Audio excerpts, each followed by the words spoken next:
to WRPB and WRPB Studios.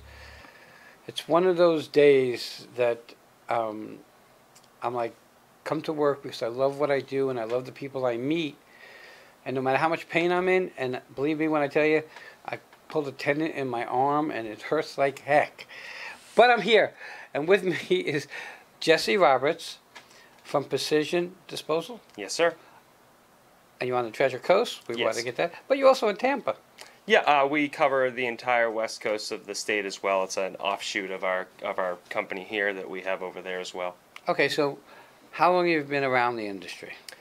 This industry, I've only been around it for about 2 years. We're coming up on our second anniversary in December. So we had started the prep work for the business around right now in 2021. Right. And then we started fully running our business and being operational in December of 2021. So the best thing he said to me in the green room was his main focus was customer service. Yes. And yes. for me, I always say that makes a difference in a restaurant, okay? If the food is excellent but the service is bad, they're never coming back. 100%. If the food is consistent, doesn't have to be great, but the service is great, they're coming back. Yeah. So customer service is super important, and people have lost that ability to handle customer service. So the question becomes, because now you got my mind thinking of why you got into this. So, okay, so basically why we got into it kind of ties into how we got into it. So Okay. It's kind of like a two-part. So basically my very good friend worked with me. I'm from Massachusetts, that's where I was born and raised, and we worked together at a landscape company. We were both green industry professionals for our entire careers. We knew nothing about dumpsters or even considered doing anything with a dumpster except maybe putting trees in it at some point. Right. We had no concerns on that.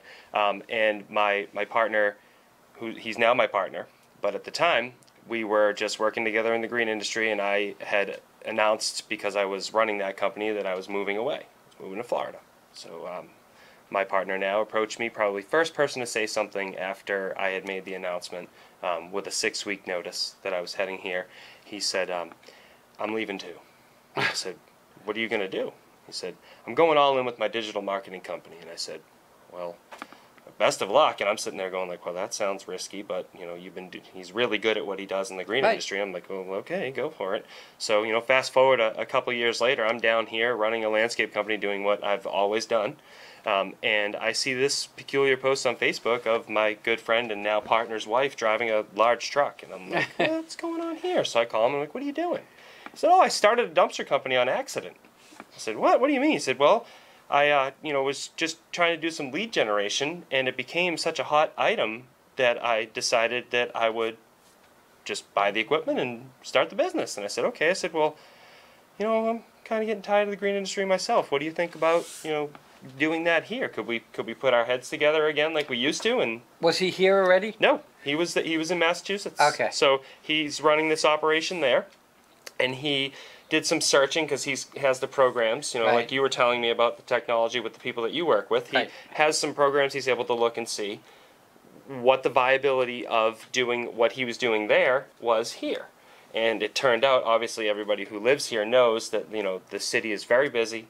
There's a lot of growth and development going on at all times, no matter what. And he was able to look and say, you're 3 to 4 times the volume in searching than I am in Massachusetts. I said, okay, so when are we doing this? This was on a drive home from my previous job in West Palm Beach. I pulled in the driveway, walked in the door of my house, and said to my wife, we're starting a dumpster company. Yeah. And she said, what do you mean? I said, yep, we're gonna do this. This seems interesting. So we, you know, fast forward, we got everything in line, and you know, my wife was she ran a large makeup chain. Okay. My partner was in the customer service industry. I'm in the customer service industry, in the landscape industry. That's what I was in.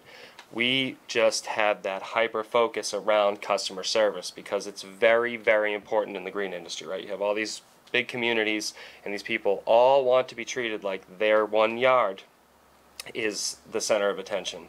Happens in a lot of businesses. It does. Okay. And you could name any of the trades too. It's just, and like you said, there was a change in recent past where the value of that customer service and that relationship building aspect it's just seemed to fade. And to us, it's still paramount. So we are doing that, and we are just hell-bent on that. That is our deal. We want owners answering the phone. So the phone is either answered by myself, my wife, or my partner. We want conversations around what the customer's needs are, not just these are my dumpsters, this is how much I charge, and when do you want one. We want to understand the project. How big of a dumpster do they actually need? Are we going to bring them one that's too small?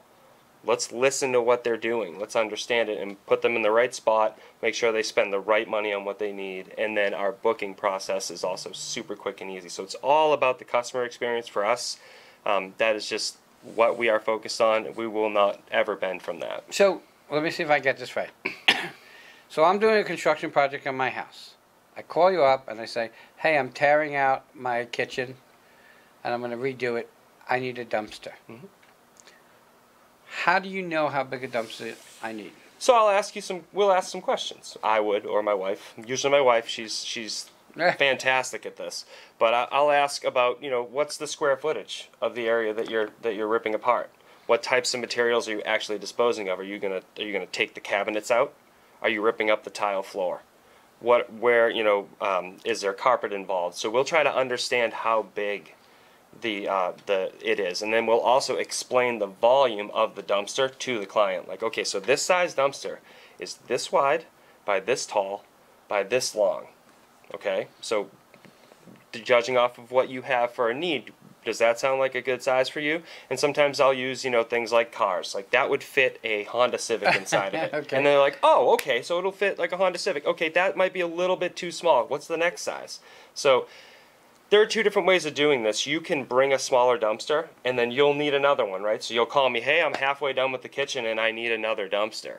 Oh, okay, well, I'm going to swap that, and you're going to pay for another one. Or right. We could have just gave you the right one from the beginning where you could fit more in it and then not have to charge you twice, which sometimes we find in this industry can lead to a little bit of dissatisfaction at the end when you're tying out what you spent on the project and you're going, wow, man, if I just got a bigger dumpster, maybe it would have, I wouldn't have had to spend as much. So. I don't think people understand your industry. Not that I do, but I don't know that they understand that you're dropping off a dumpster. Fine, whatever. You're picking up a dumpster, yeah.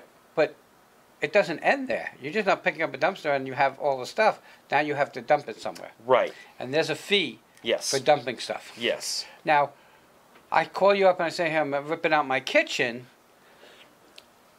I'm including my appliances, like a refrigerator and stuff like that. Yep. Do they all go to one dumpster, or the things dumped differently? So, great question. And clients who are really engaged are usually going to ask that question. At the reservation phase with us, there's some qualifiers in the contract that talk about those products that you just mentioned. But if they're on the phone and they're asking me, so the white goods is what they'll call, your appliances, your microwaves, your refrigerator, your stove, things like that. Those will actually get recycled in a different spot in the dump. We do not charge extra for them because they are considered weight. We're charged by weight, right? So however many tons are in that dumpster, that's what we're paying for. So what we do is we just ask that the white goods be placed at the back of the dumpster. So put all your debris in, save your white goods for the end, put those in at the very end at the back so that when we go to the dump, we can open the doors and just simply push those off into the recyclable pile. Carry them so those go there, yep. And then that way it's not mixed in with all the trash and debris. And then the other debris also gets separated. We use a facility here in town, or in the county, that separates out the debris. So like if you have reusable wood in there, in your demolition, they will take that out and they will put it in a separate pile. The tile will go in another pile. The metal will go in another pile. And all that costs money. Yeah, and we get charged right. to dispose, and they're paying people to separate out that debris. So that is included when we do our quotes. If you were calling for a price, you would get some of the weight that your project's going to have in it is going to be included in that price. So it includes X amount of weight. If you go over that weight, you have to pay more, but there's an included amount. How do you know what it weighs? So you we're won't know scaled. until you get to the dumpster. Yep, we're scaled when we go to the dump. So we're pulling on, we're getting a weight with a loaded dumpster, and then when we come back out, we're getting an empty weight, and that's how they charge. They just charge right off. Okay, of that. so Now what I'm doing is I'm redoing my patio. Hmm. And in my patio is the old kitchen that we had set up with propane tanks. Hmm. Do they have to be put in a different spot? Yeah, same deal. If you have propane tanks, they're accepted, but they're put in a separate spot. Now, again, this is perfect world, right? Like Right, we we know. we also have lines at the top of the dumpster that say fill to here. I can maybe count on, my hands and toes how many times that's actually happened. So, things do get mixed in, but the dumps are very good at being able to sort through and see what's in there. But, every so often we do find that. One big thing that we're just not allowed to dispose of is wet paint. We just Okay. can't. Interesting. But it's amazing when I pick up a dumpster and I dump it, and then there's a nice coat of fresh pink on the inside of the Okay. floor of the dumpster. So. Do the recycle place or the dump place tells you no paint? Yeah, you can dispose of paint, if latex paint, Right. if it is dry, and you can actually buy a product at any of the big box home improvement stores that dries the paint. Oh, you interesting. put it in and you put the cover on, and it dries the paint out. So then it can be disposed of like it's like a plastic product, like it's trash. What can't be disposed of? What can't? Yeah, besides hand grenades and Chemicals, mainly hazardous chemicals. So any petroleum products, any of your herbicides, things like that. All your hazardous chemicals. Those are the things that you're not able to dispose of in an open top dumpster. You can bring them to the county. Right. They have days for that. They have special drop off spots for that.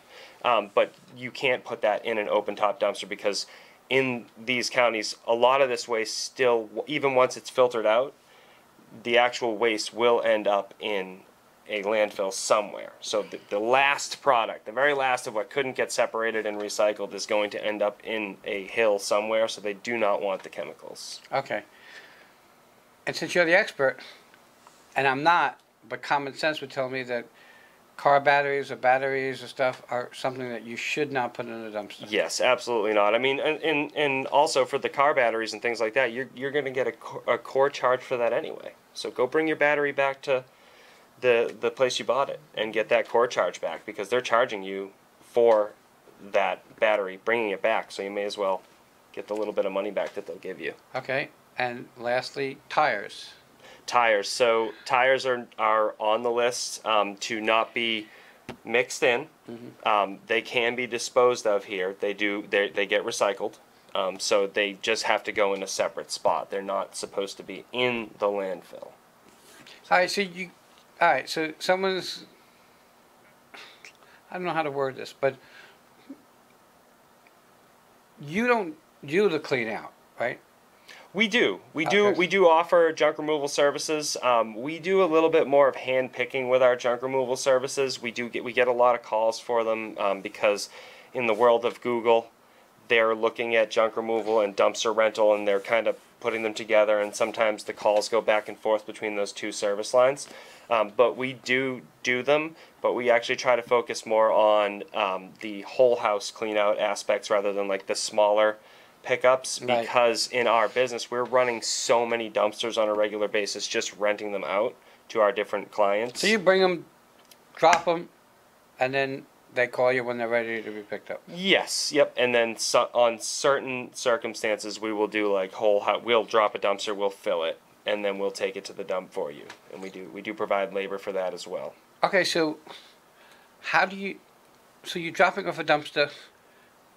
In your billing, is there a price or something that it says, yeah, you have it for a week or 3 days? Or Yeah, so basically our booking process is super easy. What happens, let's say you call me. Right. And you say, I'd like a 15-yard dumpster. And we've already gone through the whole process where I helped you find the right size. Right. Or my wife, Brittany, helped you. We then would send you over a DocuSign. Quick and easy. It's got, about 10 spots where you're going to fill in information, your address, if you have a gate code, if you're in a gated community, specific delivery instructions. Please put in the driveway to the left or to the right or anything like that, right? Because we are all working within limited space in this city. So you probably have a specific little spot you can Right. put that dumpster, and that's the best place for it. So we want to know that. But yes, down in there, after that part of it, it shows you how long you have it for. So we will quote whatever you need. So we traditionally do 7-day rentals for our dumpsters, but if you need it for 14 or you need it for 21, we'll just land that up front. We'll find out how long you need it for, and we'll price accordingly. It doesn't become astronomically expensive to have it for more time, but So we do it that way. if I say I need it for 2 weeks and I finish it in 6 days, okay, but you billed me for 2 weeks, do you adjust the price because it's only 6 days? Interesting that you say that. I will tell you what we do. Somebody's probably going to copy me after they watch this, but it's okay. I see two things here happening. So what we do is we bill you up front for the 7-day rental. Right. We tell you how much it's going to cost per day for additional days. Right. We do not charge for those additional days until you're done. So if you say, I think I'm going to need it for 2 weeks. Okay, well, we're going to charge you up front for the 7 days. Let's say you only use it for 10. You're only going to be charged for the 3 additional days at the end of the rental period. Right. So we keep it open that way because things do change. You know, we also are pretty flexible with if you call on the 6th day and you're like, I know I rented this for 7 days. I actually need it for another 7 days. I'm sorry, we didn't get to it. Something happened. We had to travel. You know, things come up. It's life, right? Life gets in the way. Yeah, things do happen, Right. and so we're pretty flexible with that as well. We'll let you extend on the spot. You know, the only time we won't let you extend is if we already came to get it. But other than that, we do understand that life happens. I myself have 3 daughters, and we're going 100 different directions, so I get it. Like, things do happen, and we understand. All right, we're getting to the top of our time. How do people find you? You have a website? Yeah, so you can find us on social media, at Facebook, Instagram, or TikTok as Precision Disposal of South Florida. And you can also find us on our website. It's www.treasurecoastdumpsterrental.com. And then you can also give us a shout. Our number is 772-281-5027. Jess, thank you for coming on. Awesome. Thank you. Everybody, check them out. Just give them a call to find out the information before you make a determination, because I'm sure they'll be happy to answer any questions you need. Absolutely. With that, have a great day. We'll be right back.